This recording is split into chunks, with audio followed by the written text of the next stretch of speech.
Hi friends, mission GS academy में आपका स्वागत है।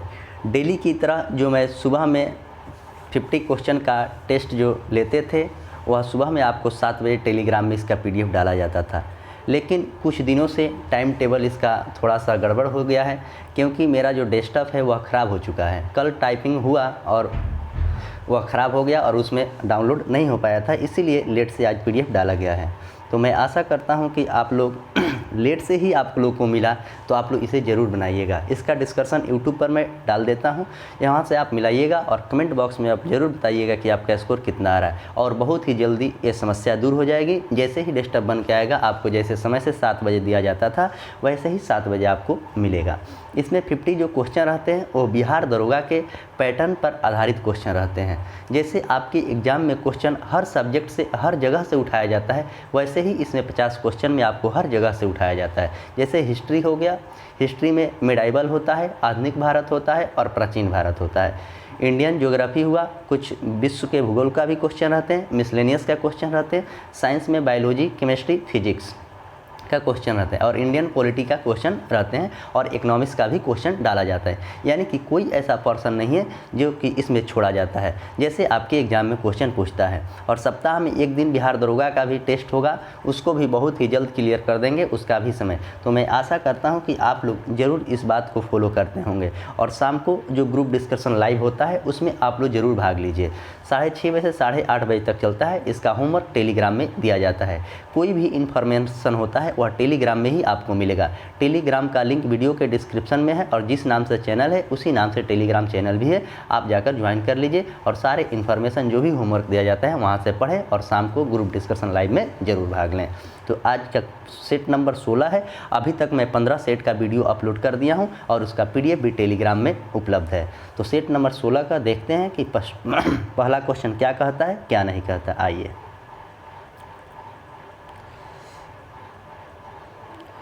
तो सेट नंबर 16 का फर्स्ट नंबर क्वेश्चन है, दक्षिण भारत में साहूकार को क्या नाम है। मतलब दक्षिण भारत में जब प्राचीन भारत पढ़ेंगे तो दक्षिण भारत में साहूकार का क्या नाम है। सेठ, चेती, प्राणी और नैयर। तो दक्षिण भारत में साहूकार को कहा जाता है चेती, यानी कि ऑप्शन बी इसका करेक्ट आंसर है। और दक्षिण भारत से आपके एग्जाम में बहुत कम क्वेश्चन आता है प्राचीन भारत से। क्वेश्चन नंबर 2, हड़प्पा के एक उन्नत जल प्रबंध प्रणाली पता चलता है धौलावीरा से, लोथल से, कालीबंगा से और आलमगीरपुर से। तो यह जो पता चलता है आपको, तो यह पता चलता है धौलावीरा से। धौलावीरा से हड़प्पा में एक उन्नत जल का प्रबंध की प्रणाली पता चला है। लोथल से बात करें तो चावल का साक्ष्य जो है ना लोथल से मिला है। कालीबंगा से जोते हुए हल का साक्ष्य मिला है, कालीबंगा राजस्थान में पड़ता है। और आलमगीरपुर की बात करें तो आलमगीरपुर जो है उत्तर प्रदेश मेरठ जिला में पड़ता है।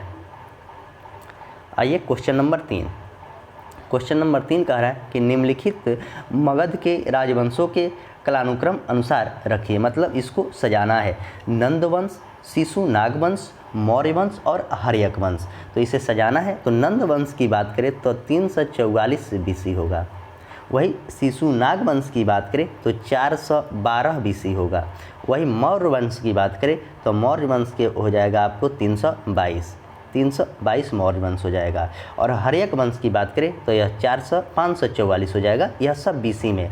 और आपको पता होना चाहिए कि बीसी में सब कुछ उल्टा चलता है। तो सबसे पहले ये होगा यानी कि हर्यक वंश, उसके बाद हो जाएगा मौर्य, उसके बाद हो जाएगा आपको शिशु नाग वंश, उसके बाद हो जाएगा नंद वंश और अंत में क्या होगा मौर्य वंश। तो इस तरह आपका आंसर हो जाएगा ऑप्शन सी, यानी कि 4, 2, 1, 3। Question number 4। क्वेश्चन नंबर 4 कह रहा है निम्नलिखित में से कौन एक सही सुमेलित है।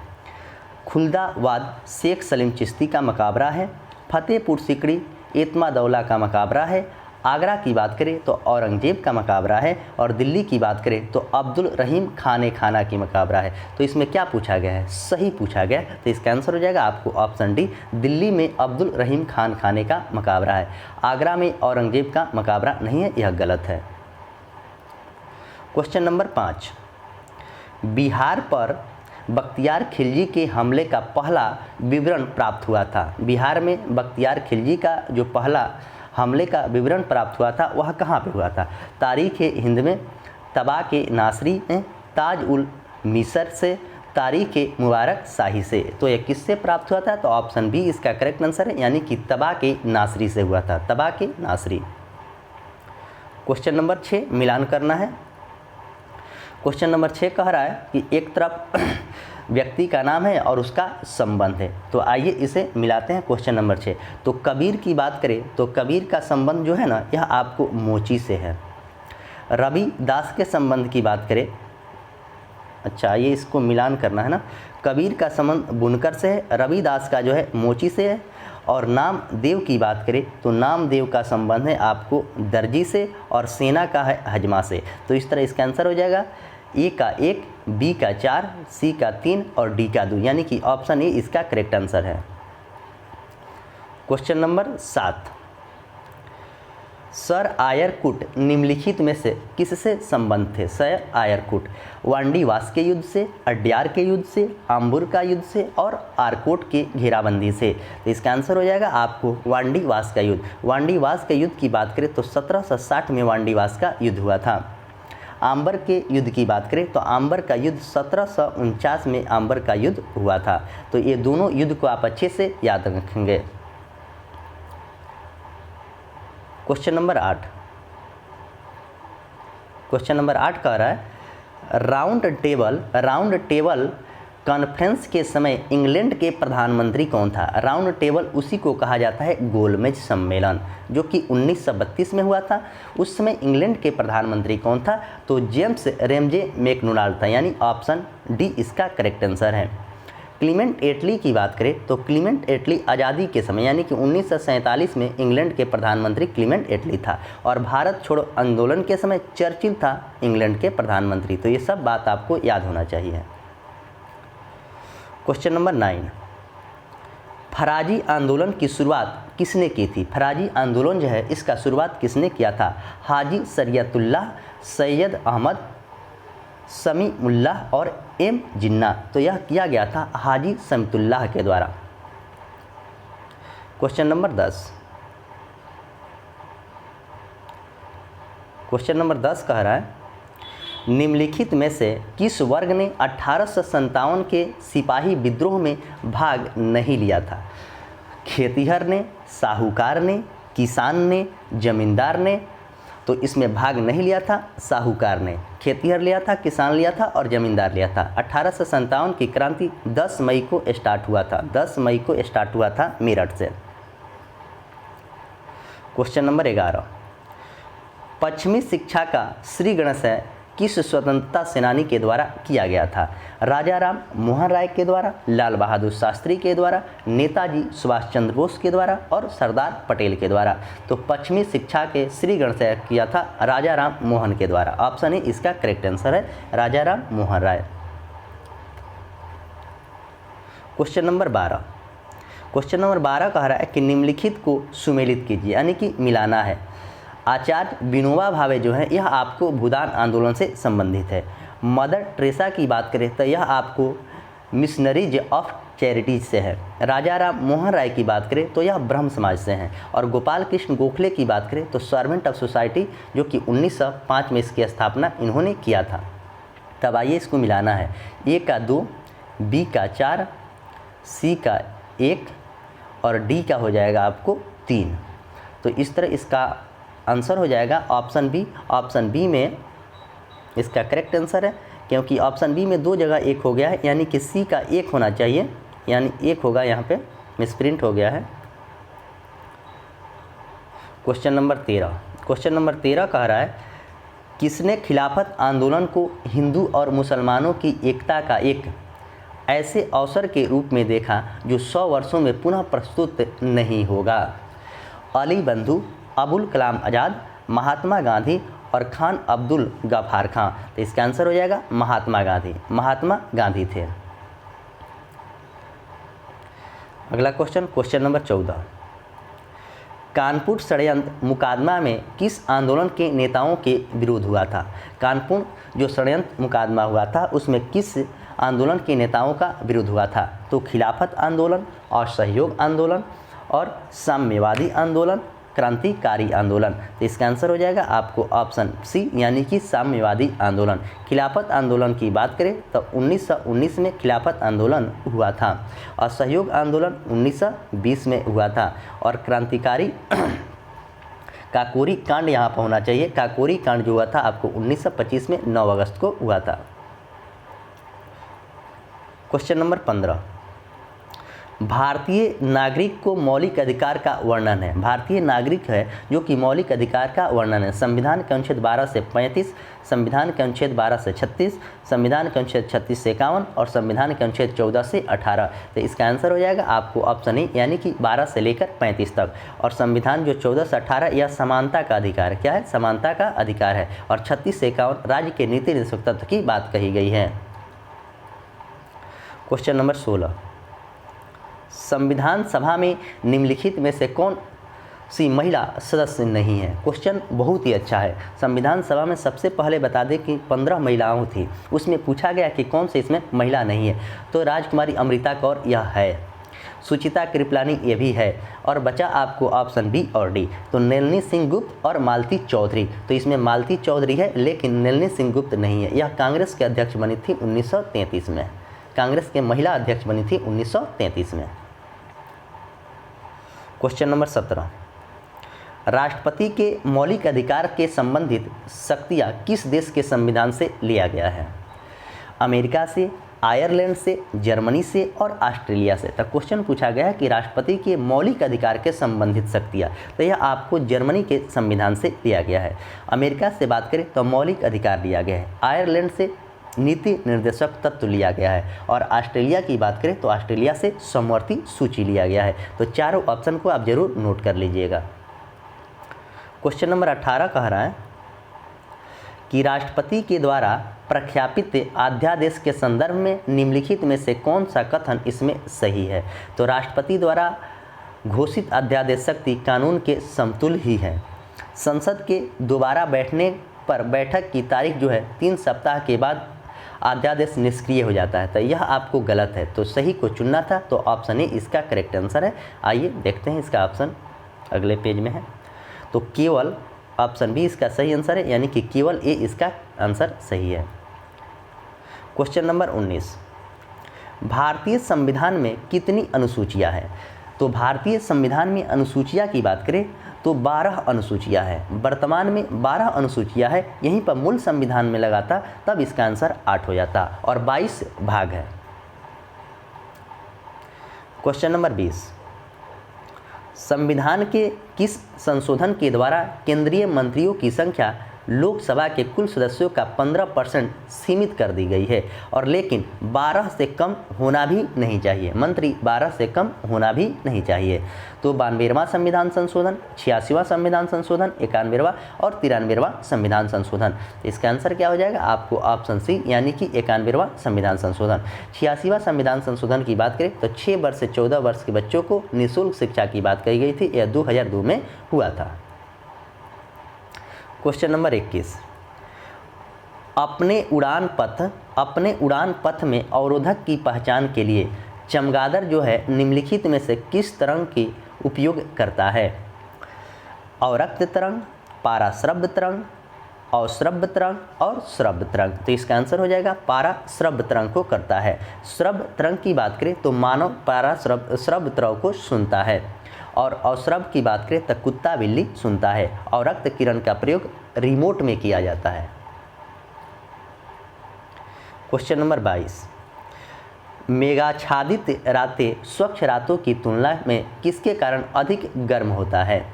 तो ग्रीन हाउस प्रभाव से, ओजोन परत के अवक्षय से, आतपन से और स्थलीय विकिरण से। तो यह किससे होता है? तो यह आपको स्थलीय विकिरण से होता है। ऑप्शन डी इसका सही आंसर है। क्वेश्चन नंबर 23, रेडियो धार्मिक नापी जाती है किससे? गीगर मूलर काउंटर, पोलीमीटर, कैलोरीमीटर और बैरोमीटर। तो रेडियो धार्मिक नापी जाती है गीगर मूलर काउंटर से। ऑप्शन ए करेक्ट आंसर है। बैरोमीटर से वायुमंडलीय दाब मापा जाता है और कैलोरीमीटर से ऊर्जा मापा जाता है।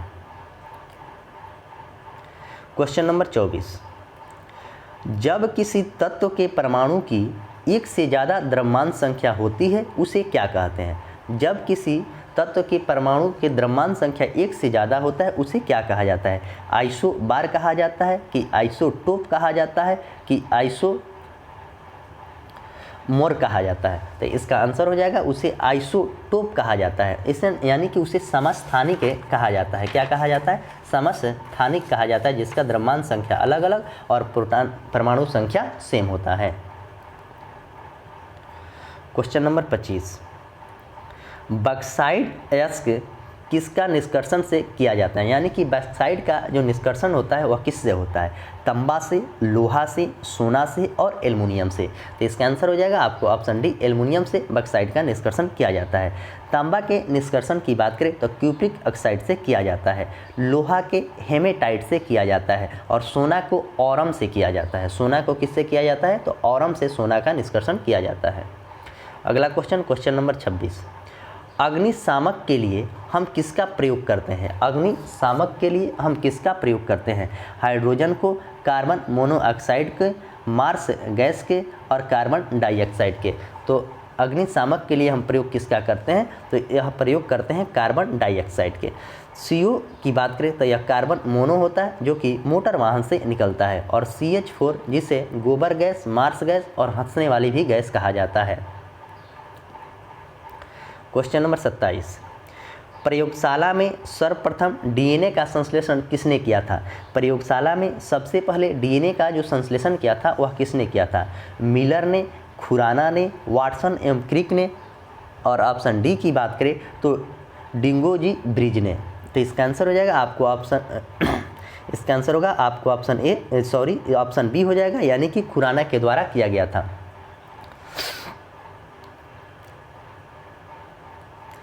क्वेश्चन नंबर 28, निम्नलिखित में से कौन पादप हार्मोन नहीं है? निम्नलिखित में से कौन पादप हार्मोन नहीं है? साइटोकाइनिन, एथिलीन, इंसुलिन और जिबरेलिन। तो इसमें नहीं है आपको, साइटोकाइनिन नहीं है, नहीं को पूछा गया था। क्वेश्चन नंबर 29, निम्नलिखित में से कौन एक सही सुमेलित नहीं है? क्वेश्चन को कभी भी आप अच्छे से पढ़िएगा, अंत में लिखा रहता है कि कौन इसमें सही सुमेलित नहीं है। तो धान हरित वाली यह रोग सब है, बाजरा अर्गट, मटर पाउडरी मिल्ड्यू, चना उकटा विल्ट। तो इसमें पूछा गया कि कौन सा सही नहीं है, तो ऑप्शन ए जो है यही आपको सही नहीं है और बाकी सब सही है। क्वेश्चन नंबर 30, क्वेश्चन नंबर 30 कह रहा है रक्त में प्रतिस्पंदन पदार्थ कौन सा होता है? तो फाइब्रोजिन, हिपेरिन, थ्रोम्बिन और ग्लोबिन। तो रक्त में स्कंदन का जो पदार्थ होता है वह आपको हिपेरिन होता है और फाइब्रोजिन नामक प्रोटीन पाया जाता है। तो ऑप्शन बी यह करेक्ट आंसर है इसका। क्वेश्चन नंबर आइए देखते हैं 31 नंबर क्वेश्चन क्या कहता है। 31 नंबर क्वेश्चन कह रहा है कि निम्नलिखित में से कौन सा विटामिन पानी में घुलनशील विटामिन है? पानी में और एक वसा में, दो ही विटामिन जो होता है जिसमें घुलनशील होता है। तो पानी में बी और सी होता है और बाकी जो बता ADCK एडेक यह आपको वसा में घुलनशील विटामिन है। तो आपको आंसर मिल चुका होगा, यानी कि ऑप्शन ए जो है इसका करेक्ट आंसर है। विटामिन बी और सी पानी में घुलता है। क्वेश्चन नंबर 32, क्वेश्चन नंबर 32 कह रहा है कि उत्पाद शुल्क वह कर है जो लगाया जाता है। उत्पाद शुल्क वह कर है जो लगाया जाता है माल के आयात पर, माल के निर्यात पर, माल के उत्पादन पर और माल के बिक्री पर। तो यह जो लगाया जाता है माल के उत्पादन पर लगाया जाता है। ऑप्शन सी यह करेक्ट आंसर होगा। क्वेश्चन नंबर 33, क्वेश्चन नंबर 33 कह रहा है निम्न में से कौन आमाशय रस का एक घटक के रूप में नहीं है? कौन जो है एक आमाशय के घटक के रूप में नहीं है? सल्फ्यूरिक अम्ल, पोटेशियम क्लोराइड, सोडियम क्लोराइड और हाइड्रोक्लोरिक एसिड। तो इसमें नहीं को पूछा गया, तो इसका आंसर होगा आपको ऑप्शन ए, यानी कि सल्फ्यूरिक अम्ल नहीं है। सोडियम क्लोराइड NaCl होता है। क्वेश्चन नंबर 34, क्वेश्चन नंबर 34 कह रहा है कि दुष्यंत कालिदास की रचना किस में मिलता है? दुष्यंत की किस रचना किस में मिलता है कालिदास की, यानी कि कौन सी पुस्तक में? मेघदूत, ऋतु संहार, कुमार संभव और अभिज्ञान शकुंतलम। जो यह चारों बुक है यह कालिदास के ही बुक है और कालिदास के द्वारा ही लिखा गया है। लेकिन क्वेश्चन में पूछा गया है कि दुष्यंत कालिदास की किस रचना में मिलता है, तो यह आपको अभिज्ञान शकुंतलम में मिलता है। ऑप्शन डी इसका करेक्ट आंसर है। Question number 35। क्वेश्चन नंबर 35 कह रहा है कि ब्लू हाउस किस देश के राष्ट्रपति का निवास है? ब्लू हाउस जो है यह किस देश के राष्ट्रपति का निवास है? तो ब्राज़ील का है, फिलीपींस का है, इटली का है और दक्षिण कोरिया का है। तो इसका आंसर हो जाएगा आपको ऑप्शन डी, यानी कि यह दक्षिण कोरिया का है। क्वेश्चन नंबर 36 कह रहा है इंग्लैंड का दौरा करने वाला प्रथम भारतीय निम्नलिखित में से कौन है? इंग्लैंड के दौरा करने वाला प्रथम भारतीय निम्नलिखित में से कौन है? तो राजा राम मोहन राय, महेंद्र पाल, दादा भाई नौरोजी और ऑप्शन डी की बात करें तो नाना साहब। इसका आंसर हो जाएगा आपको ऑप्शन ए राजा राम मोहन राय। दादा भाई नौरोजी की बात करें तो यह कांग्रेस के 3 बार अध्यक्षता किया है, 1886 में, 1892 में और 1906 में। Question number 37। वाटरलू के युद्ध के उपरांत नेपोलियन निर्वासन कहाँ भेजा गया था? कोर्सिका में, सेंट हेलेना में, एल्वा में और कैप्री में। तो वाटरलू का जो युद्ध हुआ था उस समय उसको कहाँ पर भेजा गया था? तो उसे भेजा गया था सेंट हेलेना में भेजा गया था। सेंट हेलेना में वाटरलू का युद्ध कब हुआ था? तो 1815 में वाटरलू का युद्ध हुआ था। इसे भी आप लोग याद कर लेंगे। Question number 38। गुरु गोविंद सिंह स्पोर्ट कॉलेज कहाँ पर है? गुरु गोविंद सिंह स्पोर्ट कॉलेज जो है यह कहाँ पे है? अमृतसर में है, तलवंडी में है, लखनऊ में है और पटना में है। तो गुरु गोविंद सिंह स्पोर्ट कॉलेज की बात करें तो यह आपको लखनऊ में है। ऑप्शन सी इसका करेक्ट आंसर है। स्वर्ण मंदिर की बात करें तो अमृतसर में है। Question number 39। वेलिंगटन कप का संबंध किस खेल से है? वेलिंगटन कप का जो संबंध है यह किस खेल से है? तो घुड़दौड़ से है, ब्रिज से है, फुटबॉल से है और हॉकी से है। तो वेलिंगटन कप का संबंध की बात करें तो यह आपको हॉकी से है। ऑप्शन डी इसका करेक्ट आंसर है, हॉकी से है वेलिंगटन। ब्रिज की बात करें तो गोल्ड ट्रॉफी जो है यह ब्रिज से संबंधित है और नौका दौड़ जो है यह आपको घुड़दौड़ से है। फुटबॉल की बात करें तो फुटबॉल डीसीएम ट्रॉफी जो है यह फुटबॉल से है। डीसीएम ट्रॉफी क्या है? फुटबॉल से। Question number 41। क्वेश्चन नंबर 41 कह रहा है कि राष्ट्रीय सुरक्षा गार्ड एनएसजी की स्थापना कब हुआ था? राष्ट्रीय सुरक्षा गार्ड एनएसजी की स्थापना कब हुआ था? 1969 में, 1948 में, 1984 में और 1978 में। तो इसका स्थापना हुआ था 1984 में। एनएसजी की स्थापना 1984 में हुआ था। और एनसीसी की स्थापना की बात करें तो एनसीसी की स्थापना 1948 में हुआ था। और सीआईएसएफ जो केंद्रीय रिजर्व पुलिस फोर्स होता है इसका स्थापना 1969 में हुआ था। तो इस तरह इसका आंसर हो जाएगा 41 नंबर का option C. Question number 42। Question number 42 कह रहा है कि विश्व का सबसे ऊंचा जलप्रपात कौन है? विश्व का सबसे ऊंचा जलप्रपात तो कुंचिकल, वेनेजुएला, कैलिफोर्निया और ऑप्शन डी इनमें से कोई नहीं। तो इसका आंसर हो जाएगा आपको ऑप्शन बी, वेनेजुएला जलप्रपात जो है यह विश्व का सबसे ऊंचा जलप्रपात है जिसकी ऊंचाई 1283 मीटर है। 1283 मीटर है। कुंचिकल की बात करें तो यह बराही नदी पर कर्नाटक में है और इसकी ऊंचाई की बात करें तो 455 मीटर इसकी ऊंचाई है। और विश्व की दूसरी सबसे बड़ी बात करेंगे तो कैलिफोर्निया है। तो इसे ज़रूर आप याद करेंगे, यह क्वेश्चन काफ़ी अच्छा क्वेश्चन है। Question number 43। क्वेश्चन नंबर 43 कह रहा है कि प्रेम वाटिका पुस्तक किसके द्वारा लिखा गया था? प्रेम वाटिका पुस्तक जो है यह किसके द्वारा लिखा गया था? भर्तृहरि, रस खान, प्लिनी और कलहण। तो प्रेम वाटिका की बात करें तो यह रसखान के द्वारा लिखा गया था। किसके द्वारा? रस खान के द्वारा लिखा गया था। भृतहरि की बात करें तो नीति शतक जो पुस्तक था वह भृतहरि के द्वारा लिखा गया था। और प्लिनी की बात करें तो नेचुरल हिस्ट्री जो है यह प्लिनी के द्वारा लिखी गई थी। और राजतरंगिणी आपको कलहण के द्वारा लिखा गया पुस्तक है। यह एग्जाम में कई बार इस क्वेश्चन को पूछा गया है। क्वेश्चन नंबर 44, अफ्रीका का कौन सा नदी मकर रेखा को 2 बार काटती है? अफ्रीका का कौन सा नदी जो है वह मकर रेखा को 2 बार काटती है? कांगो, लिम्पोपो, नाइजर और जैम्बनी। तो अफ्रीका का लिम्पोपो नदी है जो कि मकर रेखा को 2 बार काटती है।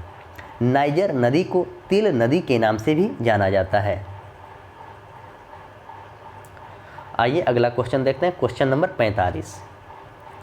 क्वेश्चन नंबर 45 कह रहा है कि सूर्यग्रहण कब लगता है? सूर्यग्रहण कब लगता है? ऑप्शन देखेंगे। सूर्य, चंद्रमा और पृथ्वी के सीधी में नहीं होता है।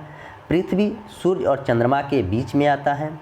सूर्य पृथ्वी और चंद्रमा के बीच में आता है। और ऑप्शन डी की बात करें तो पृथ्वी और सूर्य चंद्रमा से तेज गति से चलता है। तो इसका आंसर की बात करें तो आपको ऑप्शन हो जाएगा बी। पृथ्वी जो है ना सूर्य और चंद्रमा के बीच में आता है। और चंद्रमा जब बीच में आएगा तब आपको लगता है पृथ्वी जब बीच में आता है तब सूर्य ग्रहण होता है। जब सूर्य बीच में आता है तब चंद्र ग्रहण होता है। तो इसे आप याद जरूर कर लेंगे।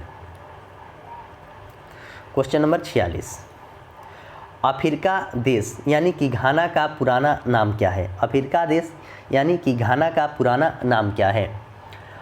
अबसीनिया, कांगो, गोल्ड कोस्ट और टांगनिका।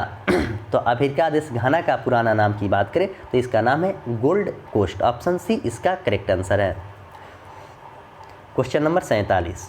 क्वेश्चन नंबर 47 देखेंगे। कोयना परियोजना भारत के किस राज्य से संबंधित है? कोयना जो परियोजना है यह भारत के किस राज्य से संबंधित है? कर्नाटक से, महाराष्ट्र से, हिमाचल प्रदेश से और उत्तर प्रदेश से। तक कोयना की बात करें तो कोयना आपको महाराष्ट्र से संबंधित है। ऑप्शन बी यह करेक्ट आंसर है। कर्नाटक की बात करें तो भादरा परियोजना जो भादरा नदी पर है यह कर्नाटक में है। वही हिमाचल प्रदेश की बात करें तो नाथपा झाखरी जो परियोजना है यह आपको हिमाचल प्रदेश में है। ऑप्शन डी की बात करें तो रामगंगा परियोजना उत्तर प्रदेश में है। तो चारों स्टेट का मैं परियोजना आपके सामने बताया हूँ। इसे आप जरूर अच्छे से याद कर लेंगे और नोट कर लीजिएगा। Question number 48। क्वेश्चन नंबर 48 कह रहा है कि मिकिर जनजाति भारत के किस राज्य में पाया जाता है? मिकिर जो जनजाति है यह भारत के किस राज्य में पाया जाता है? लक्षद्वीप में, असम में, राजस्थान में और गुजरात में। तो मिकिर की बात करें तो यह आपको असम में पाया जाता है। वही लक्षद्वीप की बात करें तो वासी जो जनजाति है वह लक्षद्वीप में पाया जाता है। राजस्थान में मीना पाया जाता है, राजस्थान में जनजाति। और गुजरात की बात करें तो भील जो है ना यह आपको गुजरात में जनजाति पाया जाता है। तो चारों को आप अच्छे से जरूर याद कर लेंगे, कहीं ना कहीं जरूर आपको क्वेश्चन देखने को मिलेगा। आइए क्वेश्चन नंबर 49 देखते हैं। क्वेश्चन नंबर 49 क्या कह रहा है? क्वेश्चन नंबर 49 कह रहा है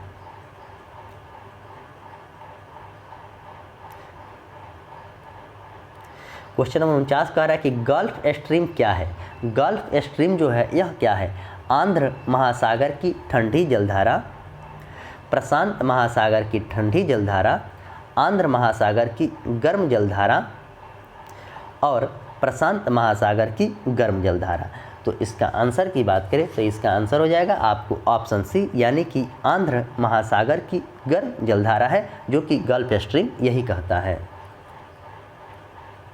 आइए क्वेश्चन नंबर 50 यानी कि आज के सेट का 16 नंबर सेट का last question 50 number.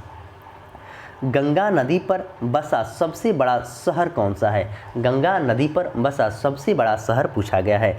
Patna, Lucknow, Kanpur और कोलकाता। तो गंगा नदी पर सबसे बड़ा शहर की बात करें तो यह आपको कानपुर है। वही गंगा नदी पर राजधानी की बात करते तब आपको पटना होता। गोमती नदी के किनारे लखनऊ शहर बसा है। गंगा नदी की बात करें तो गंगा नदी की लंबाई 2525 किलोमीटर इसकी लंबाई है। और गोमुख से निकलती है और बंगाल के खाड़ी में जाकर गिरती है।